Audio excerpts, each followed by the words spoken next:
नागरिकत्व. प्रास्ताविका. नागरिकत्व हे लोकशाही शासन व्यवस्थेचे अपरिहार्य पायाभूत तत्व आहे.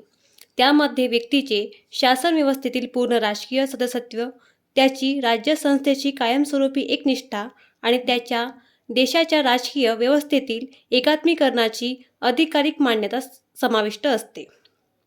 अर्थ व महत्त्व. नागरिक म्हणजे राज्यसंस्थेचा सदस्य असलेली व्यक्ती होय. राज्यसंस्थेचे सदस्यत्व म्हणजेच नागरिकत्व होय. राज्यसंस्थेचे सदस्य असल्याने नागरिकांना काही नागरी व राजकीय हक्क प्राप्त होतात. देशाच्या राज्यकारभारात सहभागी होण्याचा त्यांना अधिकार प्राप्त होतो. तसेच आपल्या सामाजिक व राजकीय जीवनात बदल घडवून आणण्याचा अधिकारही त्यांना मिळतो. मात्र त्याचबरोबर नागरिकांना काही कर्तव्ये व जबाबदाऱ्याही पार पाडाव्या लागतात. नागरिक व परकीय यातील फरक.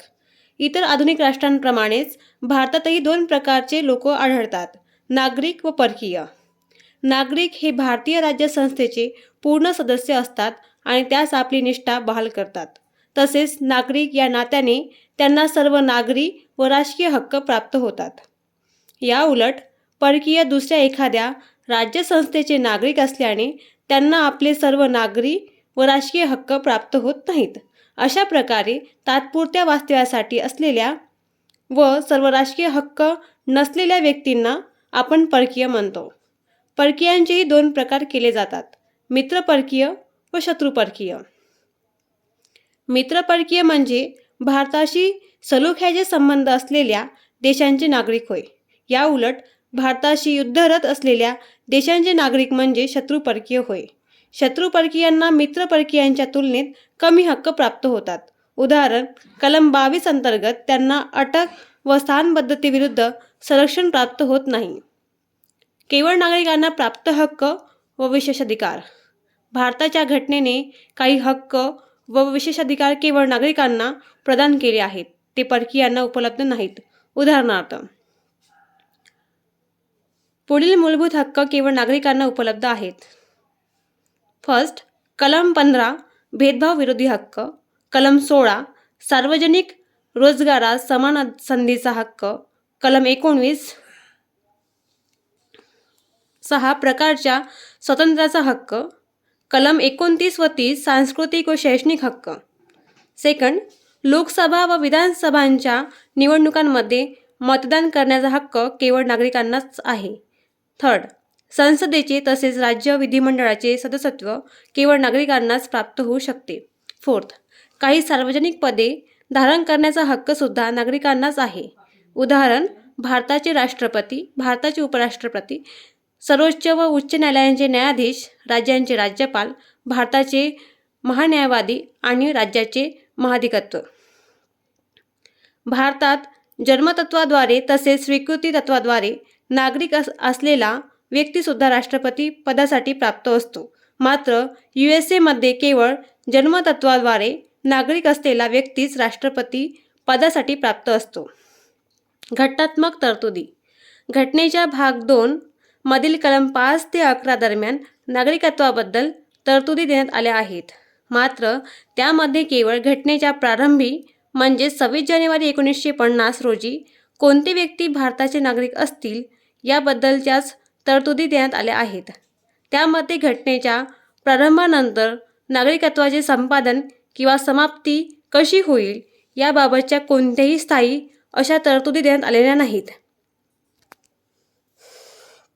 कलम 11 अन्वये नागरिकत्वाचे संपादन व समाप्ती आणि नागरिकत्वाबद्दलच्या अन्य सर्व बाबींसंबंधी कायद्याद्वारे तरतूद करण्याचा अधिकार संसदेला देण्यात येत आला आहे. या अधिकाराचा वापर करून संसदेने नागरिकत्व कायदा 1955 संमत केला. त्यामध्ये 1986, 1992, 2003 आणि 2005 मध्ये सुधारणा करण्यात आल्या. घटनेच्या प्रारंभीचे नागरिकत्व. घटनेचे कलम 5, 6, 7 आणि 8 मध्ये घटनेच्या प्रारंभी 26 जानेवारी 1950 रोजी कोणते व्यक्ती भारताचे नागरिक बनतील याची तरतूद देण्यात आली आहे. अशा व्यक्तींचे 4 गट पुढीलप्रमाणे. फर्स्ट, कलम 5 घटनेच्या प्रारंभीचे नागरिकत्व. अधिवासाच्या आधारावर. घटनेच्या प्रारंभी भारताच्या राज्यक्षेत्रात अधिवास असलेली प्रत्येक व्यक्ती भारताची नागरिक असेल.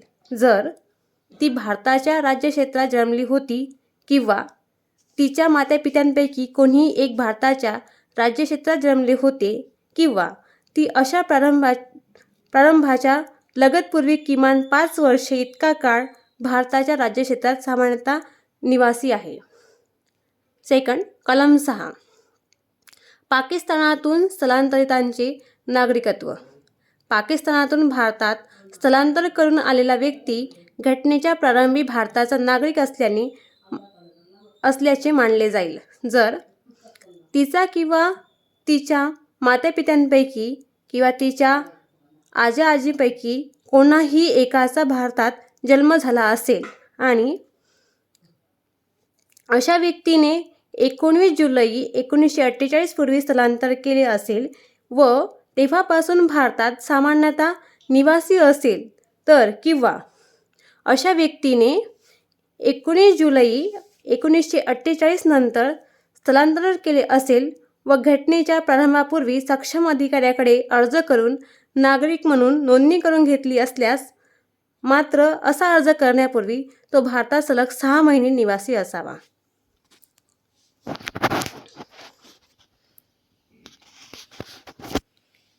कलम 7. स्थलांतरण करून पाकिस्तानात गेलेल्या व्यक्तींचे नागरिकत्व. 1 मार्च 1947 पूर्वी पाकिस्तानात स्थलांतरण करून गेलेला व्यक्ती भारताचा नागरिक असणार नाही. मात्र अशी व्यक्ती कायदेशीर परवान्याखाली पुन्हा स्थायिक होण्यासाठी किंवा कायमचे परत येण्यासाठी भारतात परतली असेल तर तिला भारताचे नागरिक मानले जाईल. असा व्यक्ती 19 जुलै 1948 नंतर भारतात स्थलांतर करून आला असल्याचे मानले जाईल. फोर्थ, कलम 8. मूळच्या भारतीय असलेल्या पण भारताबाहेर राहणाऱ्या व्यक्तींचे नागरिकत्व. PIOचे नागरिकत्व. जी व्यक्ती किंवा जिच्या मातापित्यांपैकी किंवा आजींपैकी कोणीही एक भारतात जन्मले होते आणि जी भारताबाहेरील कोणत्याही देशात सामान्यतः निवास करत आहे अशी कोणतीही व्यक्ती भारताची नागरिक असल्याचे मानले जाईल जर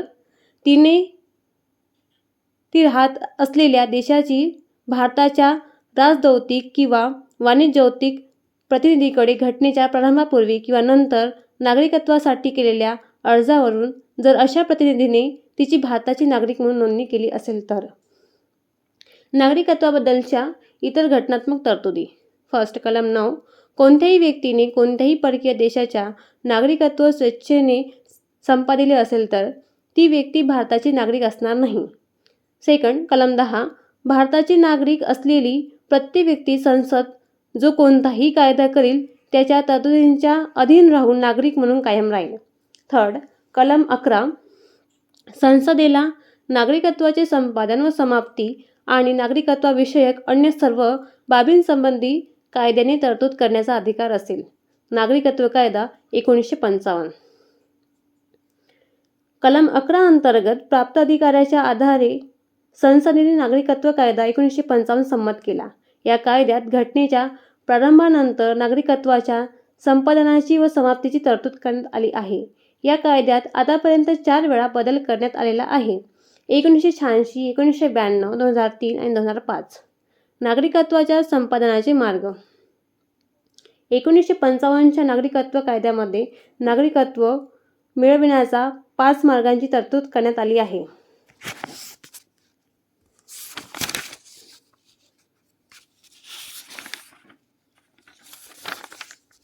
जन्म, वंश नोंदणी, स्वीकृतीकरण आणि प्रदेशाचे समिलीकरण. फर्स्ट, जन्मतत्वाद्वारे बाय बर्थ. जन्मतत्वाच्या आधारे नागरिकत्व मिळवण्याबाबत पुढील तरतुदी करण्यात आल्या आहेत. 26 जानेवारी 1950 या दिवशी किंवा त्यानंतर आणि 1 जुलै 1987 पूर्वी भारतात जन्मलेला व्यक्ती त्याच्या मातापित्याच्या राष्ट्रीय तत्त्वाचा विचार न करता भारताचा नागरिक असेल. सेकंड, 1 जुलै 1987 या दिवशी किंवा त्यानंतर भारतात जन्मलेला व्यक्ती भारताचा नागरिक असेल जर त्याचा जन्माच्या वेळी त्याच्या मातापित्यापैकी कोणीही एक भारताचा नागरिक असेल तर. थर्ड, 3 डिसेंबर 2004 या दिवशी किंवा त्यानंतर भारतात जन्मलेला व्यक्ती भारताचा नागरिक असेल तर त्याच्या जन्माच्या वेळी त्याचे मातापिता दोन्ही भारताचे नागरिक असतील तर किंवा त्याच्या मातापित्यांपैकी कोणीही एक भारताचा नागरिक असेल किंवा दुसरा बेकायदेशीर स्थलांतरित नसेल तर भारतात नियुक्त करण्यात आलेली परकीय राजनैतिक अधिकारी व शत्रू परकीयांची मुले भारताचे नागरिकत्व जन्मतत्त्वाद्वारे प्राप्त करू शकत नाही. सेकंड, वंशतत्वाद्वारे. वंशतत्वाद्वारे नागरिकत्व मिळण्याच्या बाबत पुढील तरतुदी करण्यात आल्या आहेत. फर्स्ट, 26 जानेवारी 1950 रोजी किंवा नंतर मात्र 10 डिसेंबर 1992 पूर्वी भारताच्या बाहेर जन्मलेला व्यक्ती वंशतत्वाद्वारे भारताचा नागरिक असेल, जर त्याच्या जन्माच्या वेळी त्याचे वडील भारताचे नागरिक असतील तर. सेकंड, 10 डिसेंबर 1992 रोजी किंवा नंतर भारताच्या बाहेर जन्मलेला व्यक्ती भारताचा नागरिक असेल, जर त्याच्या जन्माच्या वेळी त्याच्या मातापित्यांपैकी कोणीही एक भारताचा नागरिक असेल तर. 3 डिसेंबर 2004च्या पुढे भारताच्या बाहेर जन्मलेला व्यक्ती वंशतत्वाने भारताचा नागरिक असणार नाही, मात्र जन्मानंतर 1 वर्षाच्या आत किंवा केंद्र सरकारच्या संमतीने त्यानंतर जर त्याच्या जन्माची नोंद भारतीय वाणिज्योद्योग अधिकाऱ्याकडे केल्यास तो भारताचा नागरिक बनू शकेल.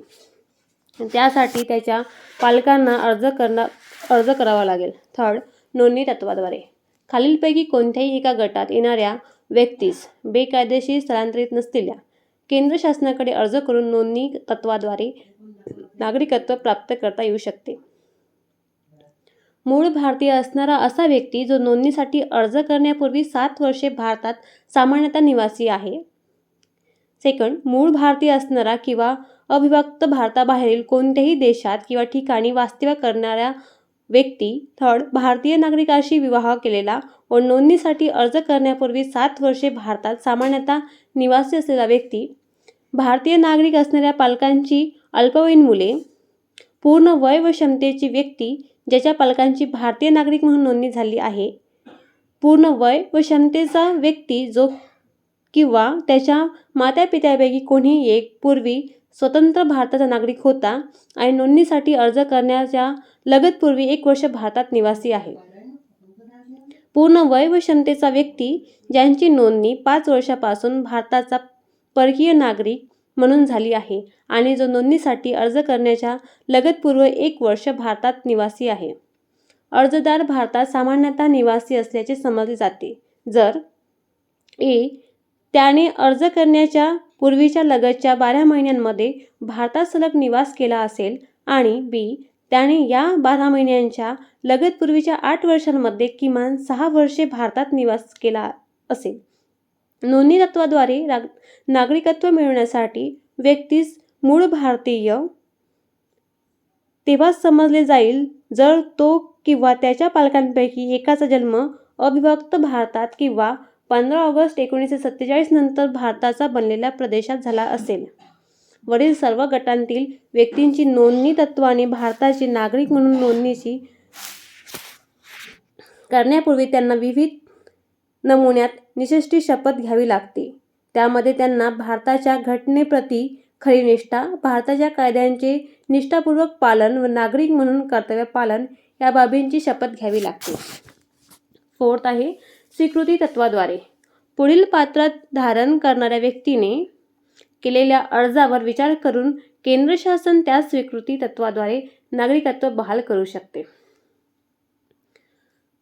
तो अशा देशाचा नागरिक किंवा प्रजाजन नसावा जेथे भारतीयांना स्वीकृती तत्वाद्वारे नागरिक बनण्यास प्रतिबंध आहे. जर तो एखाद्या देशाचा नागरिक असेल तर त्याने त्या नागरिकत्वाचा त्याग केल्याची अधिसूचना केंद्र शासनाकडे केलेली असावी.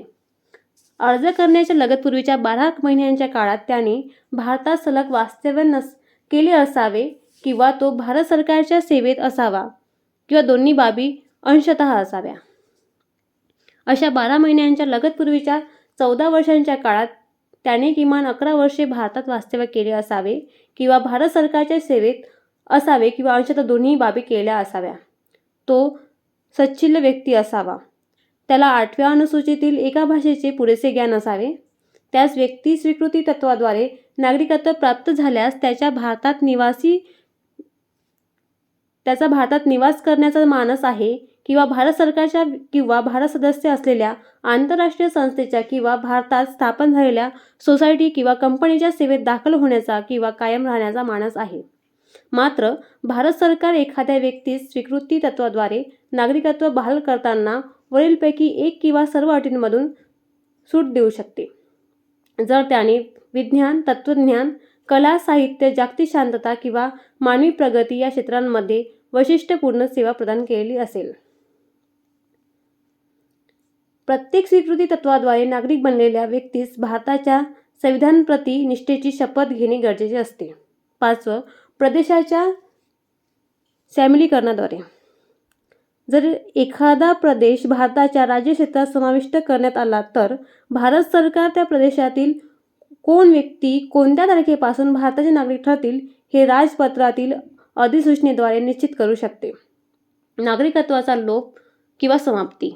नागरिकत्व कायदा 1955 मध्ये नागरिकत्वाचा लोप होण्याचे 3 मार्ग सांगण्यात आले आहेत. त्याग करणे, संपुष्टात येणे व काढून घेतले जाणे. फर्स्ट, नागरिकत्वाचा त्याग करणे. भारताच्या एखाद्या पूर्ण वय व क्षमतेच्या नागरिकाने विहित पद्धतीने भारताचा नागरिकत्व सोडण्याची घोषणा केली व तिची संबंधित अधिकाऱ्याने नोंदणी करून घेतली तर त्या व्यक्तीच्या नागरिकत्वाचा लोप होतो.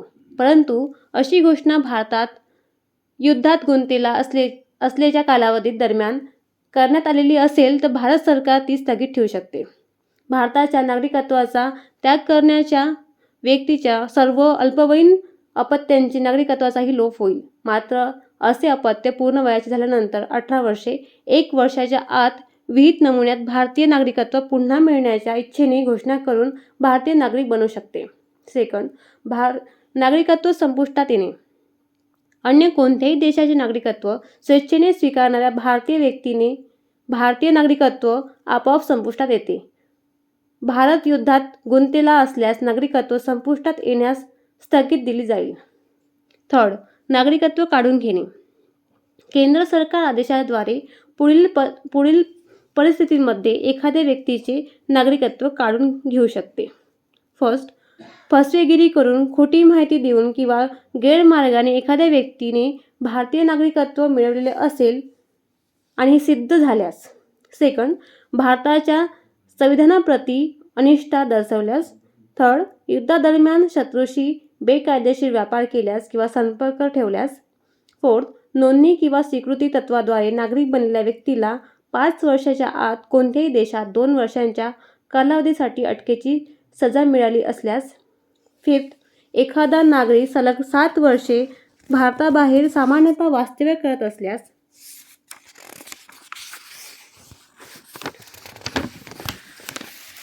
एकेरी नागरिकत्व. भारतीय घटनेने जरी संघराज्य व्यवस्था तसेच दुहेरी शासन व्यवस्था निर्माण केलेली असली तरी केवळ एकेरी नागरिकत्वाचीच तरतूद केलेली आहे. भारतात केवळ भारताचे नागरिक असतात. राज्यांचे स्वतंत्र नागरिकत्व त्यांना बहाल केले जात नाही. कॅनडामध्येही केवळ एकेरी नागरिकत्व आहे.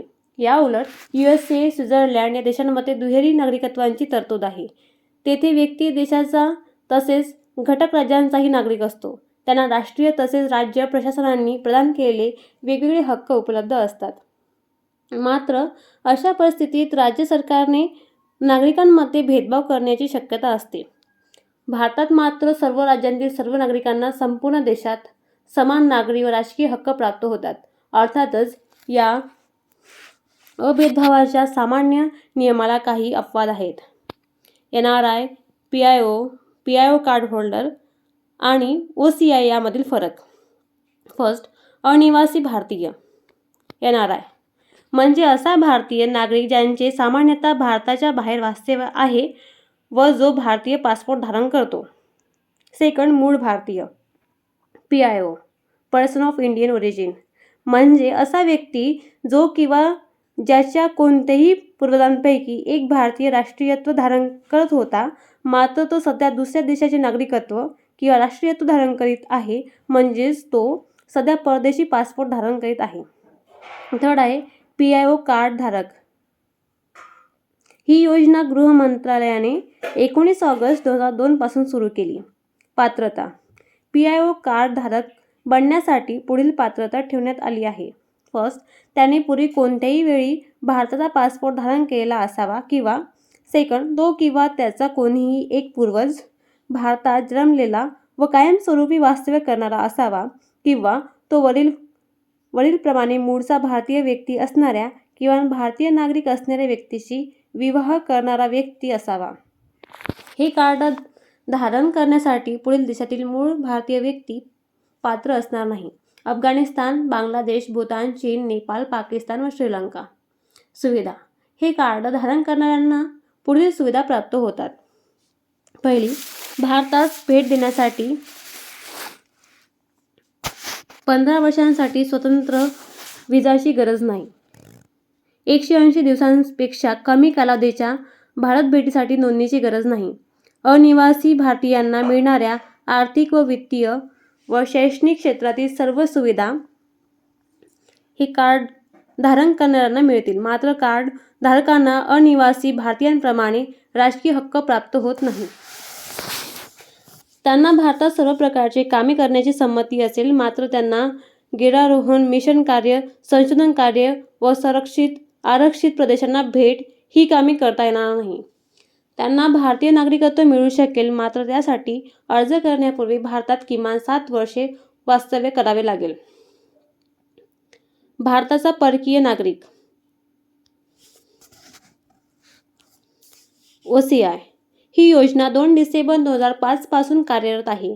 त्या अंतर्गत एखाद्या व्यक्तीची नोंदणी भारताचा परकीय नागरिक म्हणून नागरिकत्व कायदा 1955 च्या सेक्शन 7A अन्वये करण्यात येते. पात्रता. परकीय राष्ट्रीयत्वाच्या व्यक्तीची नोंदणी भारताचा परकीय नागरिक म्हणून होण्यासाठी तो पुढील गटातील व्यक्ती असावा.